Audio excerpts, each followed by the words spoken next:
Welcome back, everyone, to another Ideas Spotlight stream here on Beyond the Brick. My name is Joshua Hanlon, and today I'm joined by Felix to talk about his fantastic Lego Hobbit ideas submission.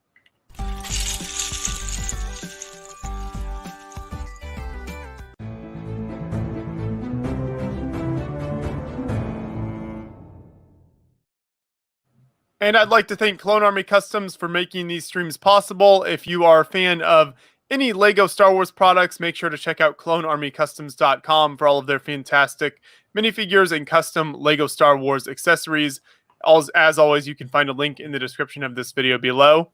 Now, Felix, you might be familiar with a little bit due to his past project, which you can see behind him on the shelf there.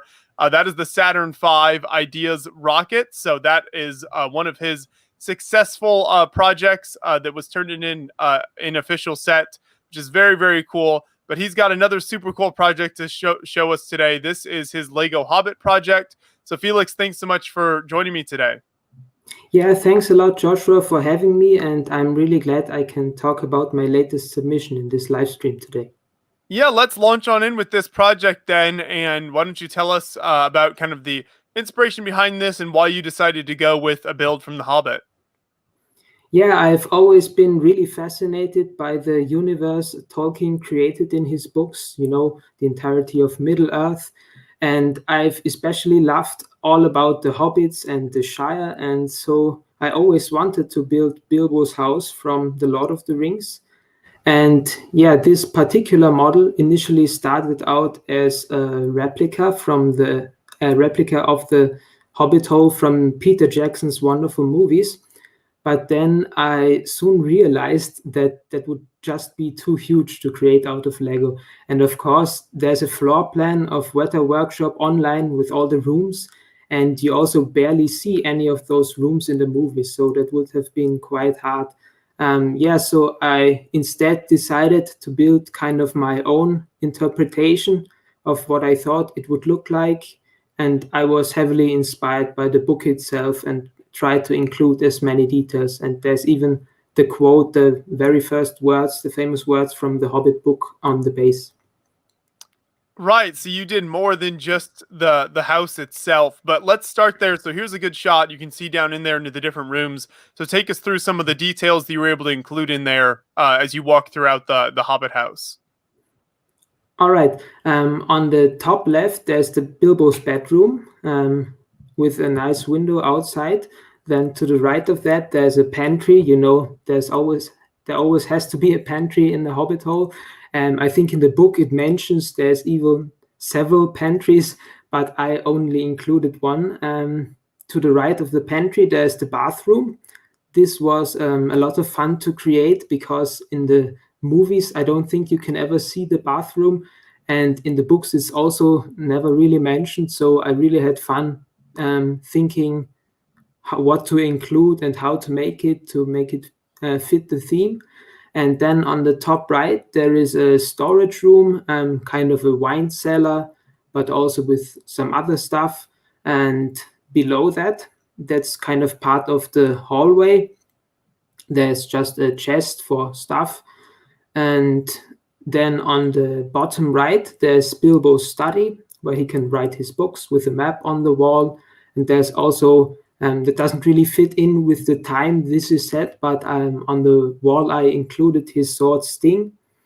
And then to the left of that, there's the main entrance. It features an openable door. That was really important. I wanted it to be actually openable.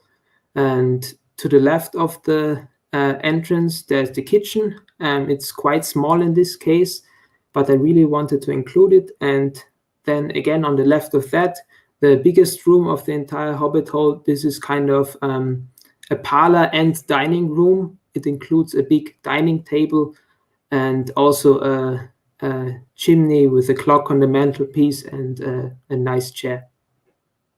Yeah, you were able to include so many details in all these different rooms. So I think that part turned out very nice. So then if we go to the outside of it here, you've got that iconic kind of green hill look to the outside of the Hobbit hole. This is not necessarily easy to achieve because you've got a lot of different sloped pieces in there. and you've got to get a very particular kind of design and look going on there. So how did that come together for you? Yeah, as you said, it's really challenging to create something organic out of Lego bricks. And it was also really challenging for me since I never really created any big organic build before. I mostly focused on vehicles and other stuff. But yeah, in this case, I first built the rooms inside and then kind of the hill around it. But using those shell pieces and bows, I made sure it doesn't look that square. Of course, it's still kind of square, but it works out quite nicely, I think. And what was also a really big challenge is that angled section with the fancy window to the parlor. Building angled stuff with Lego is always really challenging, and especially the transition to the roof in this case was quite a challenge, but I think it worked out rather nice in the end. At first, I also had a covered back at the model, but that just created a really unnatural flat texture. So I decided to remove the back, so it also kind of makes access to the interior easier. And from there, I want to go out to the book portion here as well, which, really, I think is what sets this build apart from other, depictions of kind of Lego Hobbit holes that we've seen. Is you're able to include the whole book with that quote that you mentioned earlier from the beginning of the Hobbit book. So was that always part of your original design to have it kind of sitting within the pages of the book, or was that a later addition? Yeah, as I said at first, I wanted it to be a replica of the Hobbit hole from the movie. But then I had actually built the main entrance of the Hobbit hole, and that has been sitting around for a few years without anything else.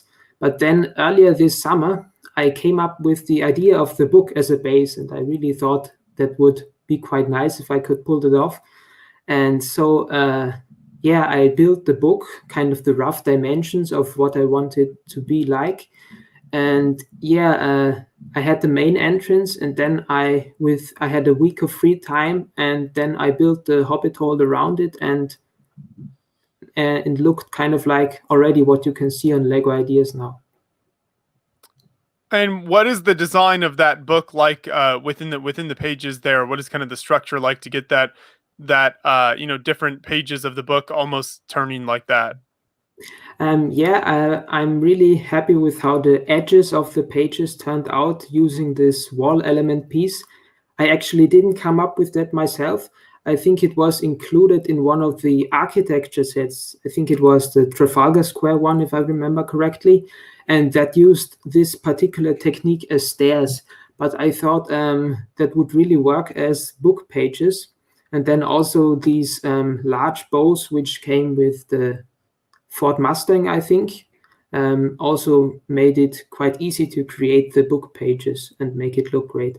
And then a friend also suggested including a bookmark on the book, which also adds quite a nice detail, which the book might have been quite bland otherwise, but I think that adds a little detail that works out well. Right. It really completes the whole picture of the build. Now, Lego has done an official Hobbit hole set years ago when they had their official Hobbit and Lord of the Rings sets. Did you take any inspiration from that, or were you looking at that model at all as you were working on this one? Yeah, I actually have the model. It's also behind me right now, but you can't see it. I took some inspiration from it. It's really a wonderful set, and I really love it. But it only really has one room on the inside, and I always found that to be rather disappointing.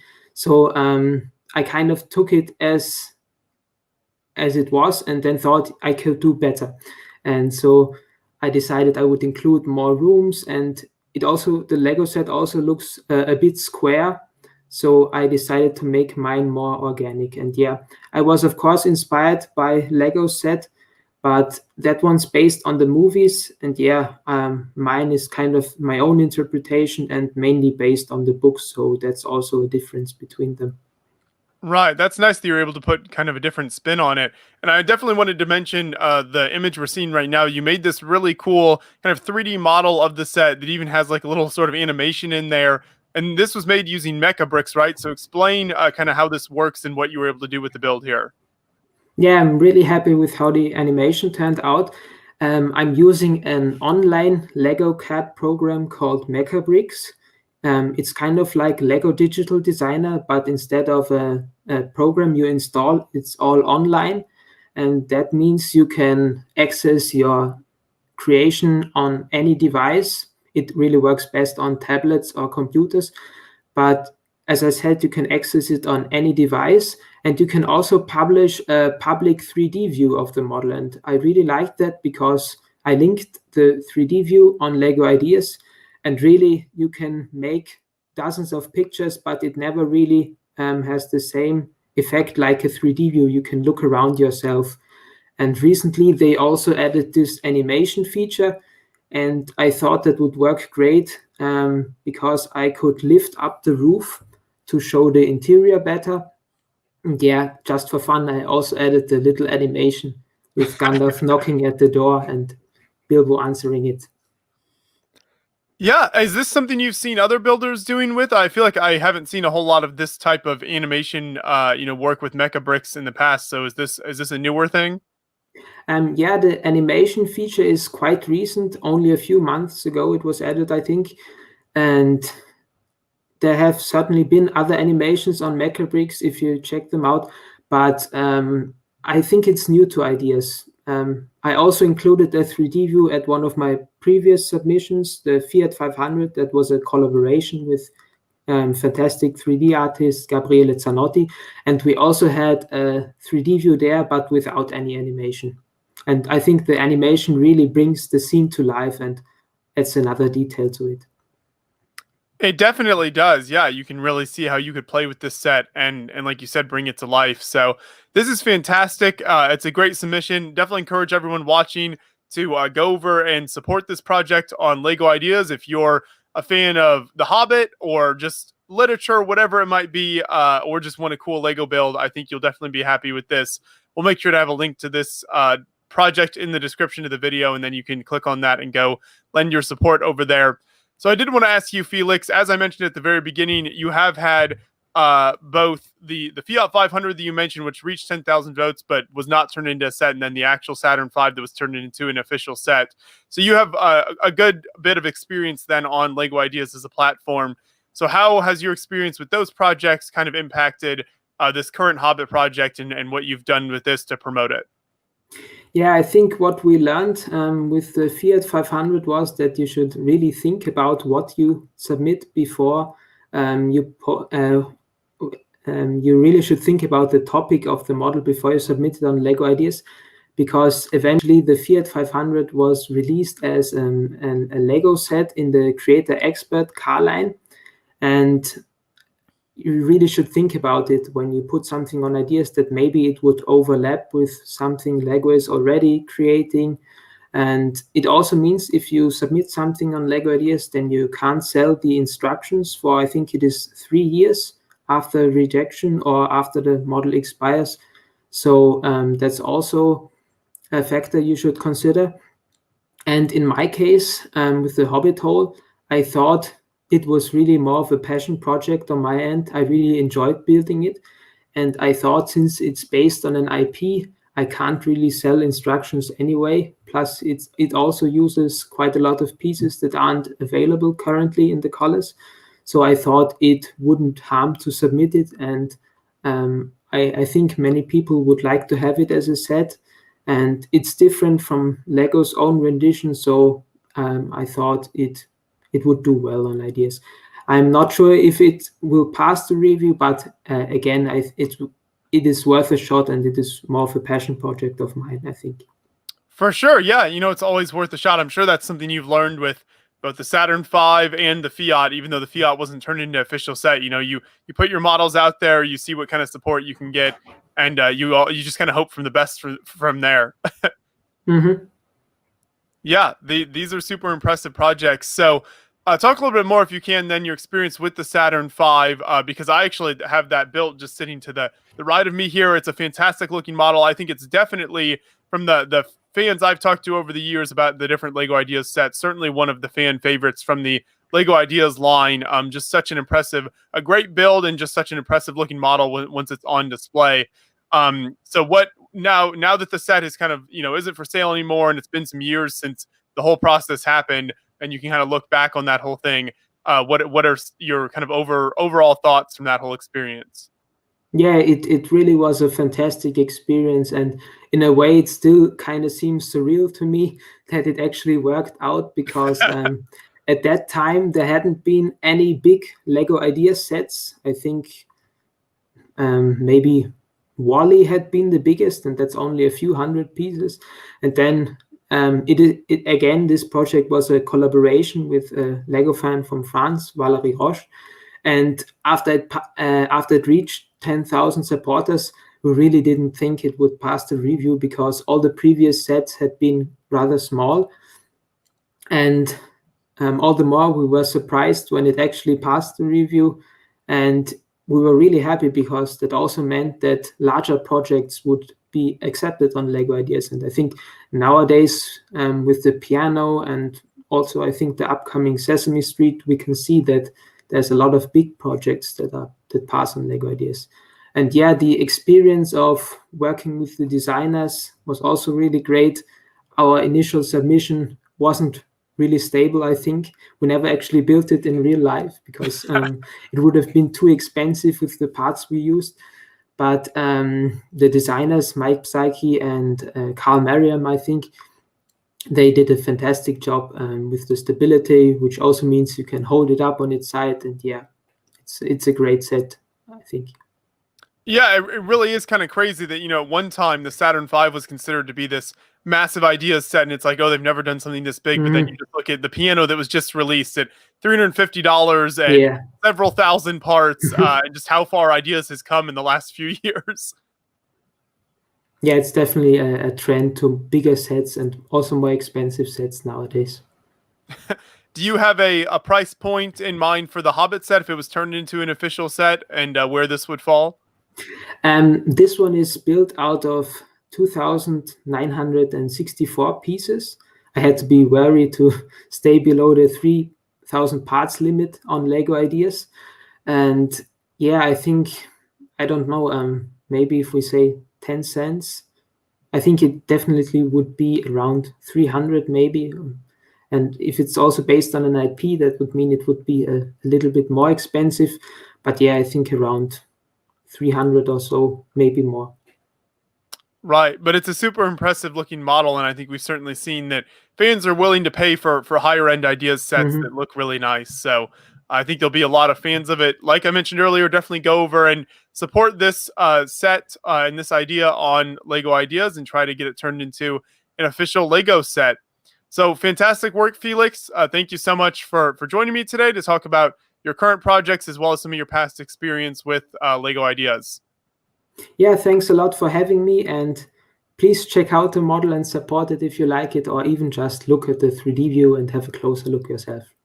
Definitely, yeah, there's lots to check out over there. So thank you everyone for watching, and we will see you soon on another live